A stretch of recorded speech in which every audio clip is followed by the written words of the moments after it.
A couple years ago, I was doing wildlife photography in western Montana. That's how I make most of my money.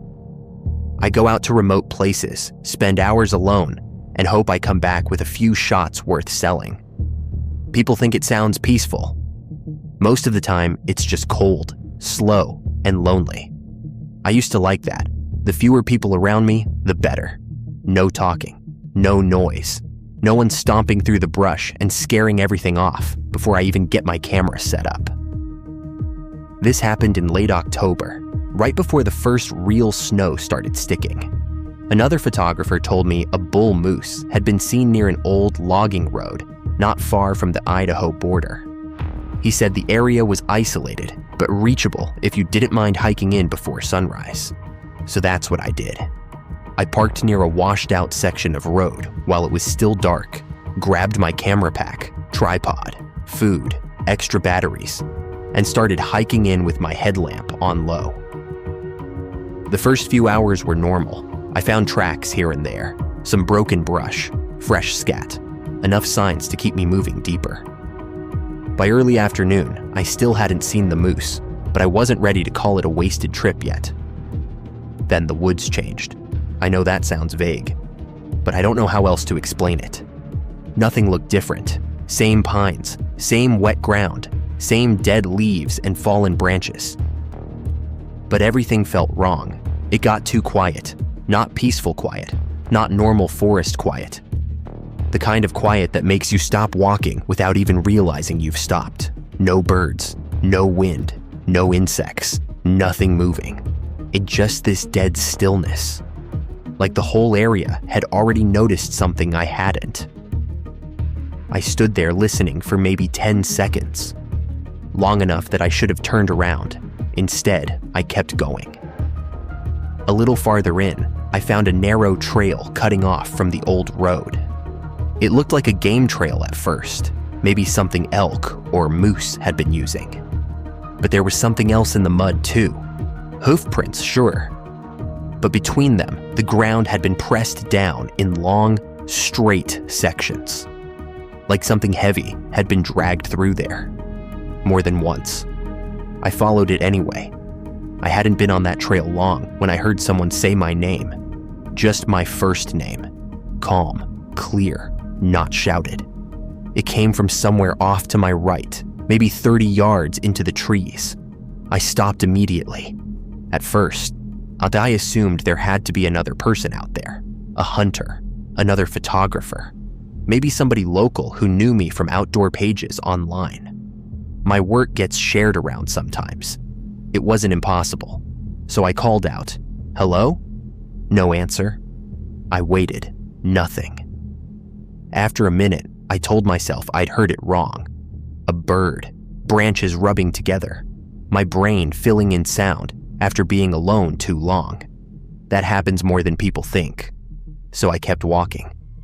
Maybe 5 minutes later, I heard my name again. Same voice, same distance. That was when I got annoyed before I got scared. I thought somebody was messing with me. So I stepped off the trail and moved toward where I thought the voice had come from. The woods got thicker fast, darker too. The temperature seemed to drop under the canopy, and the ground turned softer, and almost black with moisture and rot. I wasn't far from the trail, but it already felt like I'd stepped into a place people weren't meant to walk through. I didn't see anyone. What I did see was a boot print beside a fallen log, fresh enough that the edges were still clean. It wasn't mine. Then I noticed there was another one a few feet ahead, then another, not walking away from me, turning, like whoever made them had been standing there for a while, shifting their weight, facing the direction I'd come from, watching the trail, watching me before I ever stepped off it. That was the first moment I felt real fear.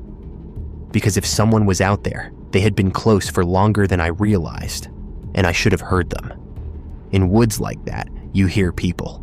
Even quiet ones make mistakes. I was still staring at the prints when I heard my name again. This time, from behind me. I turned so fast I nearly slipped. Nobody. I just stood there with my heart pounding, looking between the trees, trying to tell myself I wasn't already in danger. Then I noticed something tied around a tree ahead of me, a strip of orange survey tape.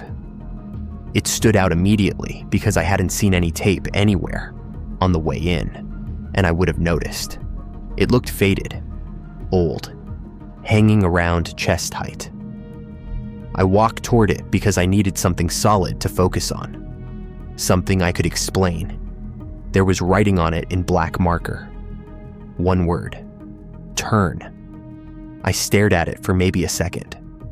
Then I noticed another strip farther back, and another beyond that. Not random.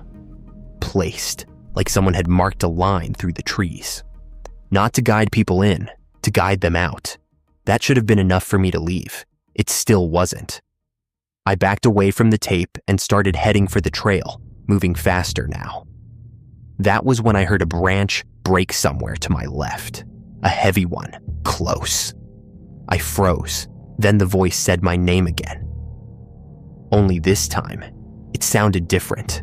Still my name, still human, but flatter, like someone repeating it after practicing it, like they'd heard it enough times to get close, but not close enough. I dropped my tripod and pulled the bear spray from my pack. I turned in a full circle, scanning everywhere I could, and for maybe half a second, I saw movement between two trees ahead of me. Not a full person, just the side of a face, or what I thought was a face. Pale skin, dark jacket, standing too still. Then it slipped behind the tree again. I yelled, "Who's there?" No answer. Then, from deeper in the woods, in my own voice, I heard, "Hello."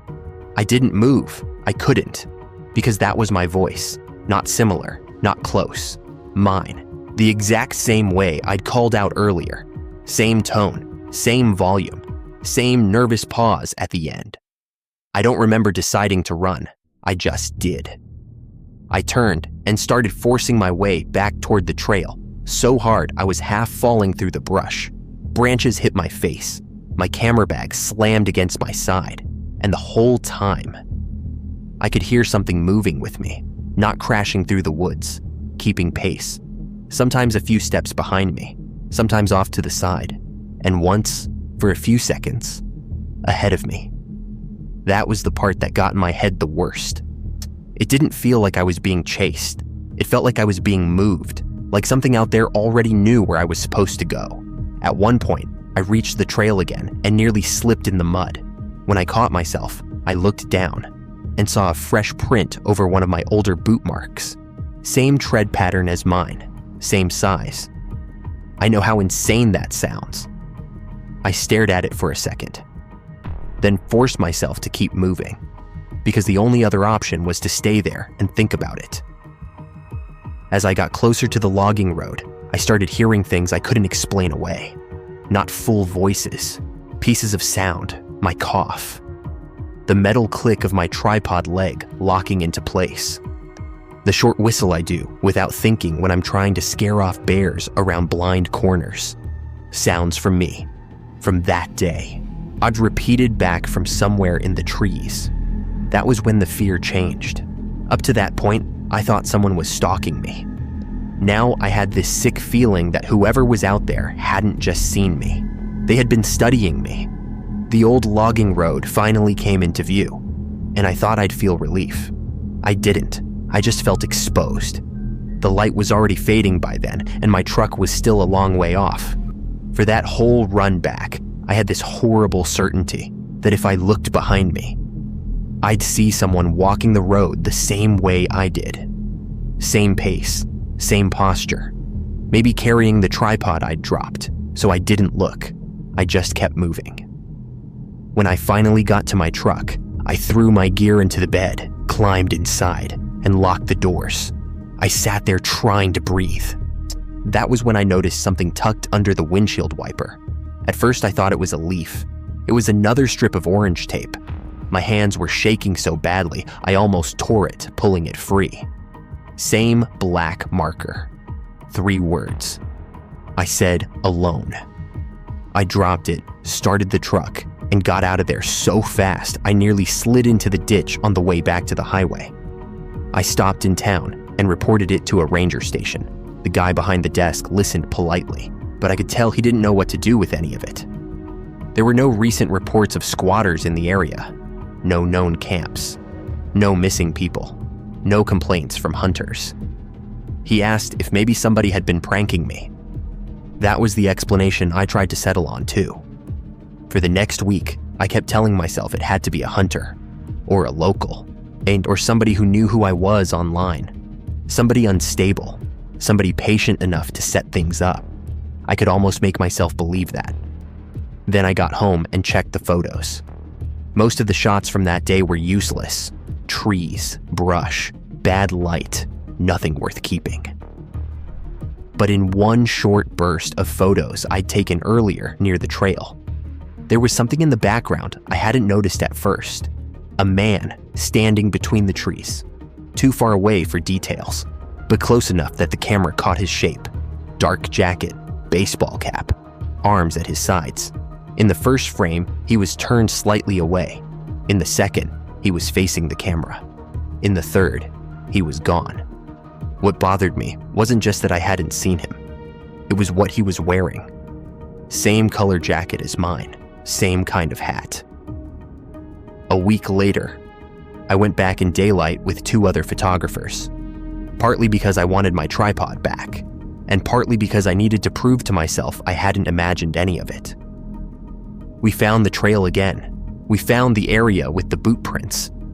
But the orange tape was gone, every piece of it, like it had never been there. My tripod was gone too. We searched longer than I wanted to. The whole time, I had that same pressure in my chest, like the woods were waiting for me to notice something before they let me leave. Then one of the guys stopped near my truck and said, "Is this yours?" He was pointing at the hood. It was my lens cap, the one I dropped the first day. I knew it was mine because I'd marked the inside with a silver paint pen months earlier after mixing up gear with somebody on a shoot. One of the other guys laughed and said maybe I'd left it there myself. Then he stopped laughing, because next to the lens cap, written in the dust on my hood with a finger, were 2 words: almost ready. I wiped it off before either of them could say anything else. I told them we were leaving. That should have been the end of it. It wasn't. About 10 days later, I got a call from my sister. She sounded strange right away. Careful, like she didn't want to upset me. She asked where I was. I told her I was at home editing. She went quiet for a second, then said, "No, where are you really?" I asked what she meant. She said I'd stopped by her place the night before. Said I'd stood on her porch for almost a minute without knocking. When she opened the door, I smiled at her, asked if Mom was home, and then left without saying anything else. I told her that wasn't possible. She told me to stop screwing around. Then she said something that made my skin go cold. She said I looked tired, but otherwise I looked exactly like myself.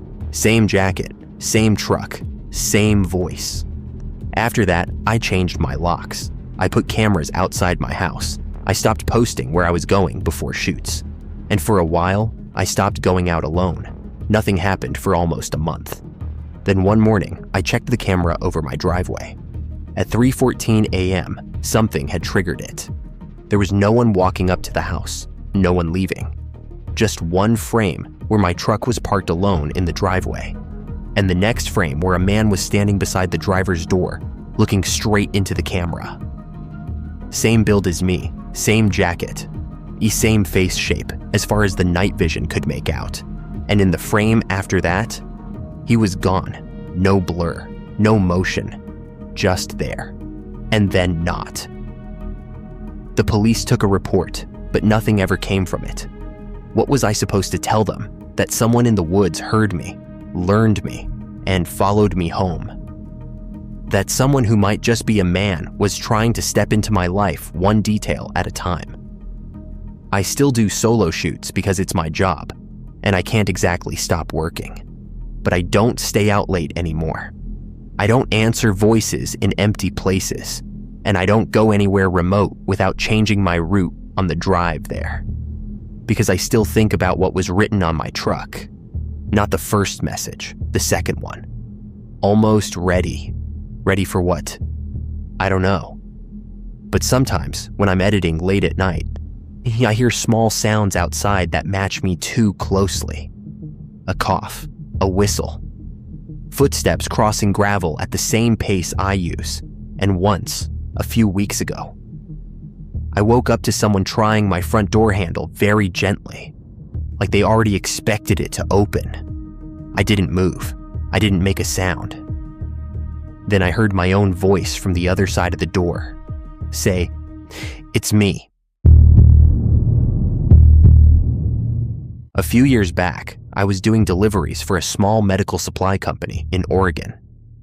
It wasn't some amazing job, but it paid all right, and most nights were easy enough. I'd take equipment and sealed supply bins to clinics, rehab places, nursing homes, sometimes private care residences out in smaller towns. A lot of the work happened after hours, especially when a hospital needed something moved, but it wasn't urgent enough for emergency transport. Most of the time, it was boring. This happened in November, near the end of a shift.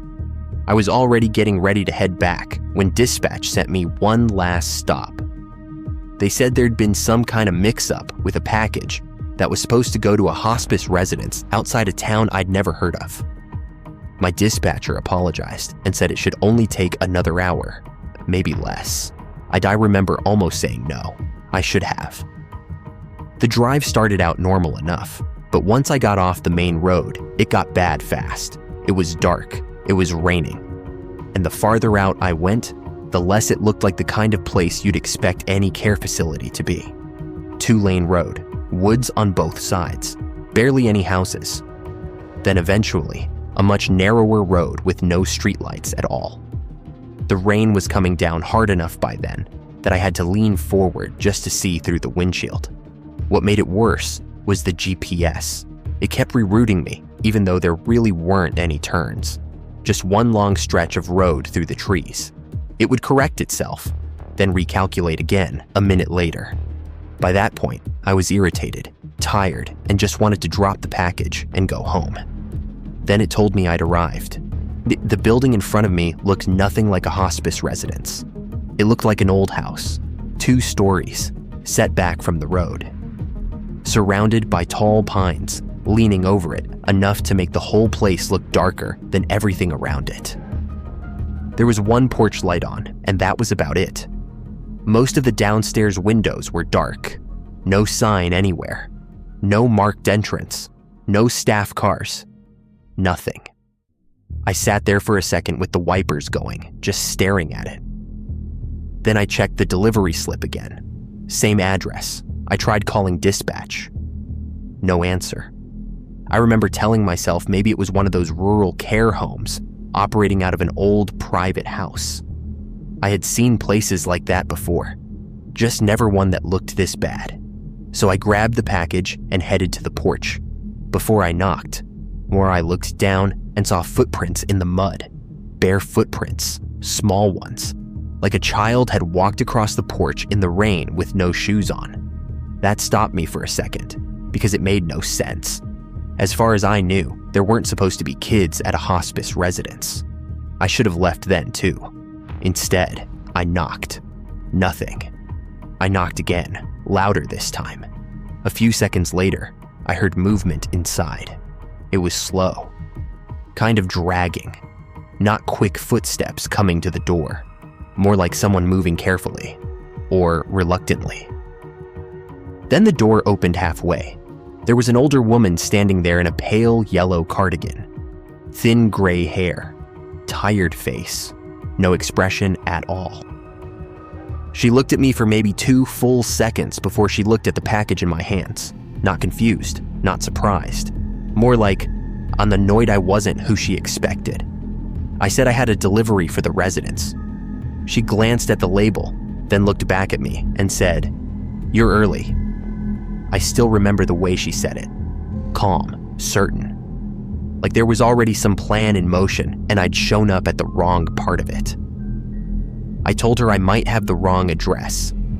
She stepped back from the doorway and said, "No, come inside. You shouldn't be out there." That line bothered me immediately. I should have turned around and gone straight back to the van. Instead, for some reason, I stepped inside.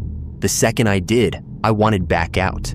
The air in the house felt wrong. It smelled damp and stale, like wet wood, old fabric, and something shut in for too long. Not exactly rotten, just wrong. The entry opened into a sitting room with old furniture, hot lamps on in corners, blankets over chairs, and shadows in every part of the room the light didn't reach. And there were people sitting in there. 4 that I noticed right away. All elderly, none of them talking. None of them doing anything, really. They were just sitting in silence, facing different parts of the room, but every one of them was aware of me the second I walked in. You know that feeling when people aren't looking directly at you, but you still know they're watching. It was that. I asked where she wanted me to put the package. She took it from me without even checking the name and said, "You should stay until he gets here." I thought I'd heard her wrong. I gave a little awkward laugh and said, "Until who gets here?" She said, "The one who brings them." That was enough for me. I told her I had to leave, that I still had more stops, and I started backing toward the front door. That's when I noticed how many locks were on it. There were 4 deadbolts on the inside, 4, and a chain. I remember staring at them for a second, because nobody puts that many locks on a front door, unless they're trying very hard to keep something out, or in. I said, a little louder this time, that I really needed to go. One of the old men sitting across the room slowly turned his head toward me and said, completely flat, "Don't go outside if you heard knocking." I froze, because until he said that, I hadn't consciously noticed it. But there had been knocking. Very soft, 3 little taps, not at the front door, somewhere deeper in the house, or below it. I asked what that sound was. Nobody answered. But the woman in the cardigan lowered her voice and said, "He checks the rooms first." That hit me in a way I still can't fully explain. It wasn't normal fear at first. It was more like the sudden realization that everyone in that room understood something I didn't. And whatever it was, I was already part of it. I went straight for the door. The woman grabbed my wrist so hard it shocked me. She was old, but her grip didn't feel weak at all. She said, "If he sees you leave, he'll know you aren't one of ours." I pulled free and started fumbling with the locks. My hands were shaking so badly I could barely get the chain undone. The second the door cracked open, the knocking stopped, completely. The whole house went silent. Then I heard footsteps overhead. Slow, heavy footsteps from the second floor, each crossing from one side of the house to the other. I didn't think after that. I just ran. I hit the porch too fast, slipped on the wet steps, caught myself on the railing, and sprinted to the van. I kept expecting someone to grab me from behind or hit the side of the vehicle before I got in. I slammed the door, locked it, and started the engine. As I turned the wheel, my headlights swept across the front of the house. All 4 of the elderly people were standing at the front window, shoulder to shoulder, just watching me. The woman in the yellow cardigan was standing in the middle of them, and upstairs, behind one of the dark second-floor windows, I saw something move past the curtain. A tall shape, too tall to belong to any of the people I'd seen downstairs. And I drove straight out of there and didn't stop until I hit the highway. Then I pulled over and called dispatch. What my dispatcher told me is the part that still bothers me the most. She said there was no hospice residence at the address I gave her. According to the route sheet, I was supposed to drop that package at a nursing center in a completely different town, about 20 minutes away. Same road name, wrong location. I argued with her for a minute because I thought she was covering for a bad route entry. But then she read the correct address back to me, and I knew she was right. The place I had gone to was a private residence, or at least it used to be. Later, I found out it had supposedly been empty for years after a fire damaged part of the upper floor. I reported everything. The next day, UMTA deputy followed up with me. He said he'd gone out to check the property. According to him, the house was empty and partially boarded up. He told me it wasn't even safe to enter. I asked him about the lights. He said there weren't any. I asked about the people I saw. He said there were no vehicles, no residents, no sign anyone had been living there. I asked about the package. That part made him pause. He asked me to describe it again. So I did. Plain white medical carton, company label, barcode, red tamper strip on the side. He went quiet for a second, then told me there was a box in the front hall when he entered the house, but it wasn't sealed, and it wasn't medical. I asked what was in it. He said, clothes. I remember laughing because I thought he was messing with me. Then he said, men's clothes, worn, damp, odd about your size. I didn't say anything. He asked if I had lost a jacket recently. I told him no. Then he asked if I was sure. That was the first time I felt that cold, crawling kind of fear that doesn't hit all at once. It starts in one place and spreads. Because while he was talking, I looked down at the passenger seat of my van, and my work hoodie was gone. I know I had it at the start of the shift because I'd worn it into the warehouse that night. I had taken it off earlier when the van got too warm and thrown it onto the seat beside me. After that call, it wasn't there. I tore the van apart looking for it. Nothing. The deputy asked if I wanted to add that to the report. I told him no. I don't really know why. Maybe because saying it out loud would have made the whole thing feel too real. But I stayed at that job for a little while after that, but not long. I quit maybe 2 months later. I told people it was because of the hours. That wasn't the reason. For the first couple weeks after it happened, I started noticing little things that felt wrong in ways I couldn't explain. My neighbors would wave at me from across the parking lot when I hadn't been outside. A cashier at a gas station asked if I was heading back out there again that night, even though I'd never seen him before in my life. Once, a woman in a grocery store smiled at me and said she was glad my mother was doing better. My mother had died 3 years earlier. I kept telling myself it was coincidence, misidentification, a tired brain. Then my sister called. She asked where I'd been the night before. I told her I'd been home. She said that wasn't true. She said I'd come by her place just after midnight. She said I stood outside the screen door for almost a minute before knocking. 3 soft knocks. She asked why I kept smiling without saying anything.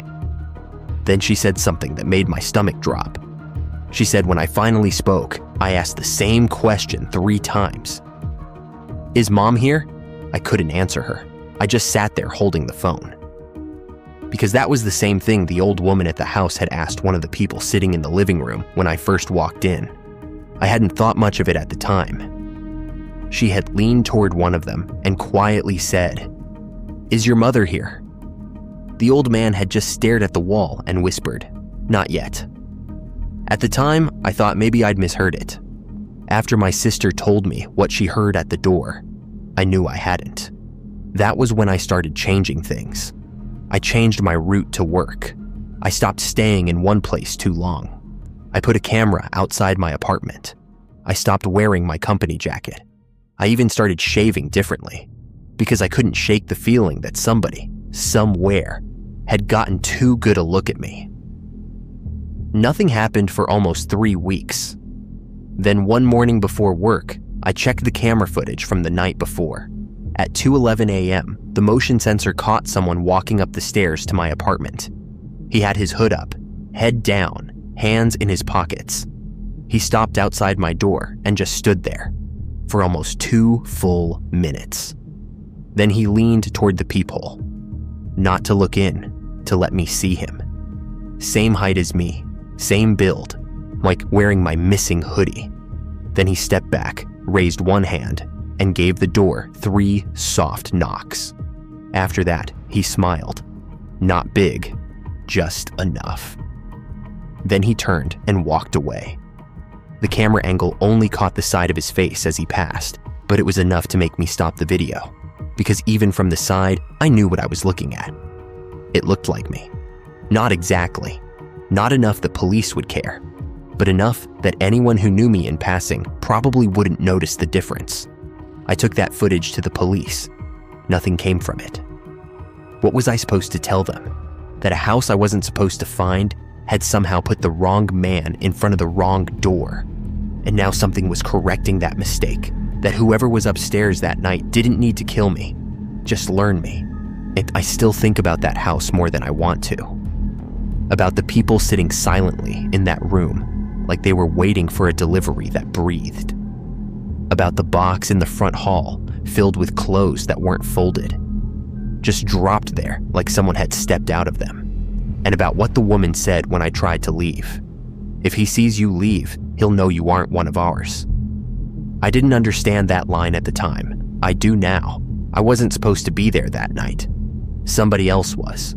And whatever lived in that house has been trying to fix that ever since. A few years ago, I was doing maintenance work for state campgrounds in Northern California. Most of it was routine stuff. Replacing broken signs, checking locked buildings, clearing storm debris, fixing gates, that kind of work. It wasn't exciting, but I liked being left alone. And a lot of the places were quiet in a way that felt pretty peaceful during the day. This happened in the spring.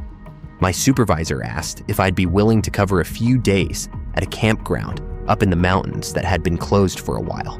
He said the normal guy assigned to it had quit out of nowhere, and nobody else wanted the drive. I asked why he quit. My supervisor just shrugged and said, "He said the place creeped him out. At the time, I thought that was funny. It didn't stay funny." The campground had been shut down for almost a year because part of the access road had been damaged by a landslide. Technically, staff could still get in, but the public couldn't. My job was supposed to be simple.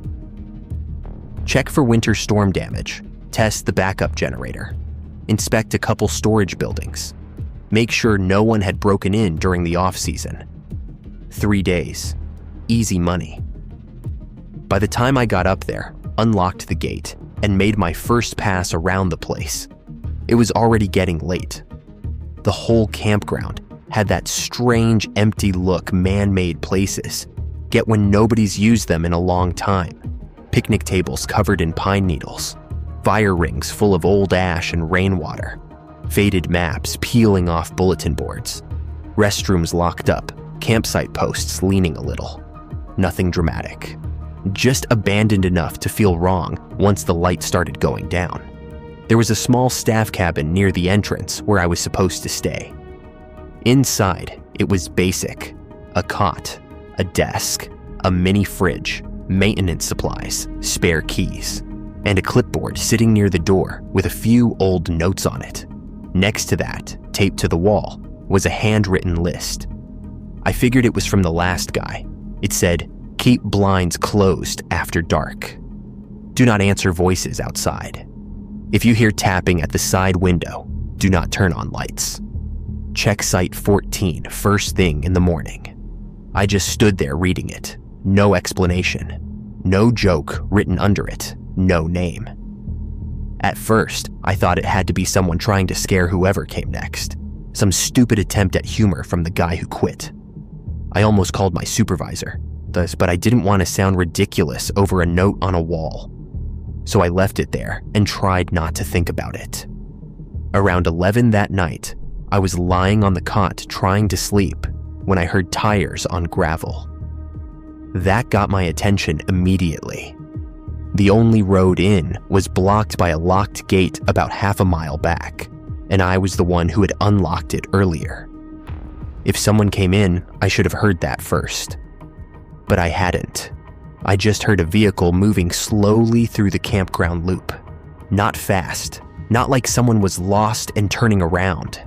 Slow, like they were looking. The sound came closer, then stopped somewhere not too far from the cabin. I stayed still and listened. No doors slammed, no voices, just the engine running in the dark. It stayed like that long enough that I started thinking about getting up and checking. but then the engine shut off. A few minutes later, I heard footsteps outside. They weren't rushed. That's one of the things I remember most clearly. Whoever it wasn't sneaking around in a panic. They sounded comfortable, like they'd made that walk before. The steps passed the front of the cabin, then moved along the side wall. Then they stopped right next to the window beside my cot. That was when I thought about the list again. I stayed completely still. A second later, something tapped on the glass. Very lightly. 3 taps. Not knocking. More like somebody using a fingernail. Then a man's voice said, quiet as anything, "Maintenance?" The way he said it made my skin crawl. It didn't sound like somebody needing help. It didn't sound like a ranger. It didn't sound drunk either. It sounded like someone checking whether I'd answer. I didn't move. After a few seconds, he said, "I know they sent somebody." I still didn't answer. Then he said something even worse. He said, "Open up, I forgot my keys." That made no sense. There was no other active maintenance worker assigned there. Eventually, the footsteps moved away. I didn't sleep at all after that. As soon as it started getting light, I got up, grabbed my tools, and went straight to Site 14. At that point, I wasn't even pretending I wasn't curious anymore. Site 14 was near the far edge of the campground, close to the trees. The campsite itself looked mostly normal at first glance, except the fire pit had a pile of burned fabric in it instead of wood. It looked like somebody had shoved pieces of clothing or blankets in there and lit them. Then I looked at the number post. There was a dead flashlight hanging from it by a shoelace. That was strange enough on its own. But when I got closer, I saw marks carved into the wood. Tally marks. A lot of them. Cut in deep and grouped in 5s. I remember just standing there staring at them, trying to figure out whether it was vandalism or some weird joke. Then I noticed the ground behind the site. The dirt back there looked recently disturbed, and there was a narrow path leading into the trees. Not an official trail, just a track where people had gone back and forth enough times to flatten everything down. I followed it. I shouldn't have, but I did. Maybe 40 yards into the woods, I came across a small utility shed that wasn't marked on the map I had. It was old, half hidden by brush, and the padlock on it had been cut. Inside were empty water jugs, food wrappers, blankets, a couple cans, and one folding chair placed facing the doorway. Not toward the wall, toward the opening. From that chair, whoever sat there had a clear line of sight back toward the path and through the trees toward Site 14. That's when it stopped feeling like random trespassing. It felt organized, like somebody had been using that spot to watch. Maybe the campsite, maybe the cabin too. Under the chair, I found an old maintenance logbook. A bunch of pages had been ripped out, but some of the entries were still there. A few of them were enough to make me stop reading. Night 1, vehicle circling after midnight. Night 2, someone outside cabin asking if I was alone. Night 3, Site 14. Occupied though campground closed. Do not let them know which cabin is active. He uses staff names now. If he answers first, leave. I read that last line 3 times. If he answers first, leave. I don't know why, but that one got to me more than anything else in the book. I looked around the shed again after that. There were clothes piled in one corner under a tarp. Work clothes, not random stuff. Green maintenance jackets, 2 pairs of heavy-duty gloves, a state-issued rain shell like the one we used. One shirt had a stitched name patch, half torn off. I lifted it enough to read the letters that were left. It said, Mart. I stopped touching anything after that. Next to the clothes was a plastic organizer tray full of small things. A broken watch, a cracked pair of sunglasses, a key tag, a badge clip, or a cheap pen with the Campground District logo on it. Stuff that looked like it had been taken a piece at a time from whoever worked there. Not stolen to sell, kept cataloged. That was the moment I stopped thinking in terms of squatters or transients. Somebody hadn't just been hiding up there. They had been learning people. I left the shed right after that. I didn't look around any more than I had to. I just turned around and headed straight back toward the main campground. When I got there, I noticed fresh tire tracks in the gravel near the road. They hadn't been there earlier. There were 2 separate sets, not one, and both of them led toward the exit. That shook me worse than almost anything else, because it meant there hadn't just been one vehicle there the night before. There had been at least 2. Well, I loaded my tools, locked up what I could, and went into the cabin to grab the rest of my stuff. That's when I saw the clipboard. It had been moved. I know it had, because I'd left it flat on the desk. Now, it was standing upright against the wall, and clipped to the front was a fresh sheet of paper I hadn't seen before. Same handwriting as the list, only this one had my name on it. My first and last name. Under that were 5 lines. Truck, white. Cabin, occupied. Voice, close. Routine, solo. Still answers to own name. I just stared at it. I didn't hear anyone come in. I didn't hear a vehicle. Nothing. But somebody had been in that cabin while I was in the woods, and they hadn't taken anything. They'd updated something. That's the only way I know how to put it. They'd updated me. I threw the clipboard into the truck bed, got in, and drove straight to the ranger office. I handed over the keys, the clipboard, and the logbook, and said I was done. I didn't argue about it. I didn't try to finish the assignment. I was done. About a week later, my supervisor called and acted like it probably wasn't a big deal. He said some transients had likely been using the closed campground, and the previous worker had just gotten spooked and walked off. Maybe that's true. Maybe. But that's not the part I can't explain. When I got home the day I left, I was unloading my truck and opened the toolbox in the back. Inside was a folded campground map I had never seen before. It wasn't one of ours. Different print style, older paper. Every campsite on it had been crossed out except one. Site 14. On the back, unwritten in pencil, were 4 words. You stayed in mine. I threw that map out the same day. Then later, I dug it back out of the trash just to make sure I hadn't imagined it. I hadn't. That should have been the end of it. It wasn't.